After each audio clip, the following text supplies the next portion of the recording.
जय हिंद दोस्तों। जैसा कि आप अपनी स्क्रीन पर देख रहे हैं, आज जो हम भारत के प्रमुख जलप्रपातों के बारे में जानेंगे। जलप्रपात को इंग्लिश में बोलते हैं वाटरफॉल। ये एग्जाम के पॉइंट ऑफ व्यू से काफ़ी महत्वपूर्ण टॉपिक है और लगभग एग्जामों में इनसे क्वेश्चन बनाकर अक्सर पूछ लिए जाते हैं। तो चलिए स्टार्ट करते हैं, जो जानते हैं कि आखिर जलप्रपात क्या होता है।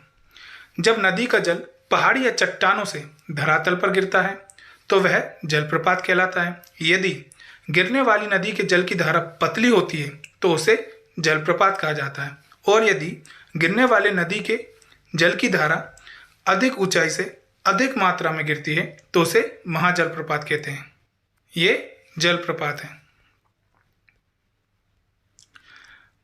अब जलप्रपात भी कई प्रकार के होते हैं, जिसमें से पहला है जोग जलप्रपात। यह जलप्रपात कर्नाटक राज्य में शारावती नदी पर स्थित है। यह प्रपात जेरसप्पा प्रपात के नाम से भी जाना जाता है। इसकी ऊंचाई 253 मीटर है।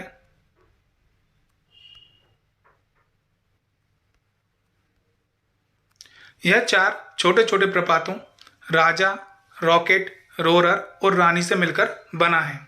इस प्रपात का सबसे सुंदर दृश्य कर्नाटक की ओर से दिखाई पड़ता है। इस प्रपात पर दोनों राज्यों महाराष्ट्र और कर्नाटक के द्वारा जल शक्ति से विद्युत उत्पादन के बड़े बड़े संयंत्र स्थापित किए गए हैं। नेक्स्ट है शिव समुद्रम जलप्रपात। यह जलप्रपात कर्नाटक राज्य में कावेरी नदी पर स्थित है। इसकी ऊंचाई 98 मीटर है। इस स्थान के मुख्य स्मारक शिव और विष्णु के 2 विराटकाय और भव्य मंदिर हैं। इस प्रपात पर भारत की पहली जल विद्युत परियोजना सन 1902 में स्थापित की गई थी। तो दोस्तों, मैं उम्मीद करता हूं कि ये वीडियो आपको काफ़ी पसंद आ रहा होगा। तो हमारे चैनल को ज़्यादा से ज़्यादा सब्सक्राइब करें, क्योंकि आपके सपोर्ट की हमें बहुत ज़्यादा ज़रूरत है, जो हमें मोटिवेशन देता है इस प्रकार की और वीडियो आपके लिए लेकर आने का। अपना सपोर्ट हमारे चैनल पर यूं ही निरंतर बनाए रखें। साथ ही बेल नोटिफिकेशन के बटन को दबा लीजिएगा, ताकि हमारे वीडियो की लेटेस्ट नोटिफिकेशन आप तक सबसे पहले पहुंच सके। और वीडियो को लाइक एंड शेयर करना बिल्कुल ना भूलें। नेक्स्ट है चूलिया जलप्रपात। यह जलप्रपात राजस्थान राज्य के कोटा जिले में चंबल नदी पर स्थित है। इसकी ऊंचाई 18 मीटर है।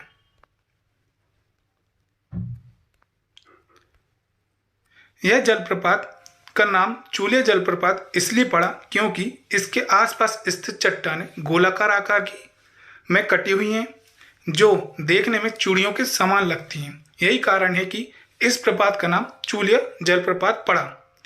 जैसा कि आप पिक्चर में देखेंगे तो ये चट्टानें जो हैं, ये देख रहे हैं आप, ये बिल्कुल गोलाकार रूप में कटी हुई हैं और इसमें जो आकृति दिख रही है वो चूड़ियों के समान दिख रही है, इसलिए इसे चूलिया जलप्रपात कहा जाता है। नेक्स्ट है धुआंधार जलप्रपात। यह जलप्रपात मध्य प्रदेश राज्य के जबलपुर जिले में नर्मदा नदी पर स्थित है। इसकी ऊंचाई 15 मीटर है। यह प्रपात भेड़ाघाट क्षेत्र का प्रमुख दर्शनीय स्थान है।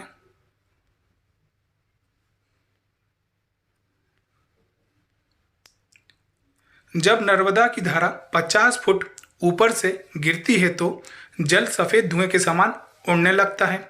इसी कारण इसे धुआंधार जलप्रपात कहते हैं। इस प्रपात को यूनेस्को द्वारा 20 मई 2021 को विश्व धरोहर के रूप में सम्मिलित किया गया है। नेक्स्ट है कपिलधारा जलप्रपात। यह जलप्रपात मध्य प्रदेश राज्य के शहडोल जिले के अमरकंटक नामक स्थान पर स्थित है। यह नर्मदा नदी पर बना हुआ पहला जलप्रपात है, जो चारों ओर से खूबसूरत जंगलों से घिरा है। इसकी ऊंचाई 33 मीटर है।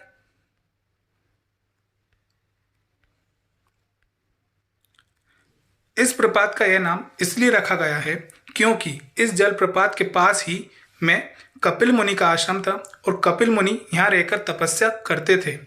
कपिल मुनि ने यहाँ रहकर ही अनेक ग्रंथ की रचना की थी, इसलिए इस जलप्रपात का नाम कपिलधारा जलप्रपात रखा गया है। इस जलप्रपात की खूबसूरती निहारने के लिए सरकार के द्वारा एक वॉच टावर बनाया गया है, जिससे इस जलप्रपात की खूबसूरती को देखा जा सकता है। नेक्स्ट है दूध सागर जलप्रपात। यह जलप्रपात गोवा तथा कर्नाटक राज्य की सीमा पर मांडवी नदी पर स्थित है। इसकी ऊंचाई लगभग 310 मीटर है। यह जलप्रपात सबसे ऊंचे जलप्रपातों की सूची में भारत में 5वें और विश्व में 227वें स्थान पर है।